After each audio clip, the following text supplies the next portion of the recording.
என்ன சொன்னான்? கலிங்க நாட்டான் நந்த வம்சத்தை குண்டோடு துவம்சம் செய்து அந்தனபுர சேஷ்டராம் அவனியனும் தேடி அளந்தாலும் காண முடியாத அரும்பெரும் பத்திரராம் சாணக்கியனின் ராஜதந்திர மொழியிலே ஊறி வளர்ந்த சாம்ராட் அகசனுக்கு அடிபணிய மறுத்து விட்டான். பேதமை பேதமை, எனது வாழும் வேலும் துடிக்கின்றன. அந்த இரத்தத்தை ருசி பார்க்க எனது பொறுவெறி பிடித்த புஜகல பராக்கிரமும் அந்த கலிங்க பூமியை எனது காலடியிலே போட்டு நிறைத்து துவைத்து நசுக்கி சந்தனமாக பூசிக்கொள்ள துடிக்கிறது. ஆரிய வர்க்கத்தின் அருந்தர காவலரே, புறப்படட்டும் ரஜகத துரக பதாதிகளோடு. அசோகன், சாம்ராட் அசோகன் மௌரிய சாம்ராஜ்யத்தினுடைய மன்னன் போர்க்களத்துக்கு செல்கின்றான். அங்கு சில காட்சிகளை பார்க்கின்றான். அங்கு ஒரு பெண்ணானவள் அழுது கொண்டிருக்கின்றாள். அவளை பார்த்து கேட்கின்றான், யாரம்மா இந்த அர்த்த ராத்திரியிலே நாய்களும் நரிகளும் இடுகின்ற வேளையிலே, ஆந்தைகள் அலர்கின்ற வேளையிலே இங்கு அழுது கொண்டிருக்கிறீர்கள், யாரம்மா நீ என்றவன் கேட்டபொழுது அதற்கு அந்த அம்மையார், என் மகன் போரிலே புறமுதுகிட்டு ஓடி முதுகிலே வேல்பாய்ச்சி இறந்து விட்டான் என்று கேள்விப்பட்டேன். அது உண்மையாக இருக்கக்கூடாது என்று நான் போர்க்களத்திற்கு வந்து அவனை தேடி அறிந்து கண்டுபிடித்து விட்டேன். உண்மையிலே என் மகன் முதுகிலே வேல்பாய்ச்சி சாகவில்லை, மார்பிலே வேல்பாய்ச்சி செத்திருக்கின்றான், இறந்திருக்கின்றான்.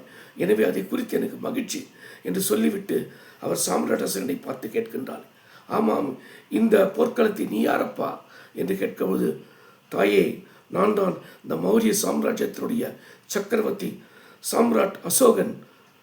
இந்த கலிங்க நாட்டின் மீது போர் தொடுத்து வெற்றி வாகி சூடி வந்திருக்கின்றேன் என்று அவன் சொன்ன பொழுது உடனே அந்த அம்மையாருக்கு கோபம் வந்து விட்டது. என்ன, எனக்கு தண்ணீர் தண்ணீர் என்று கேட்கின்றார். இவன் தண்ணீர் எட்மை கொடுக்கின்றான். கொடுத்து விட்டு இவன் சொல்லுகின்ற பொழுது உடனே அந்த பெண்மை அந்த தண்ணீரை வீசி அறிந்து விட்டு சொல்லுகின்றாள், அசோகா, என்ன காரியம் செய்ய துணிதே அசோகா? போய் உன் கையில் நான் தண்ணீர் வாங்கி குடிக்குவேன். இரத்த வெறி பிடித்த அசோகன்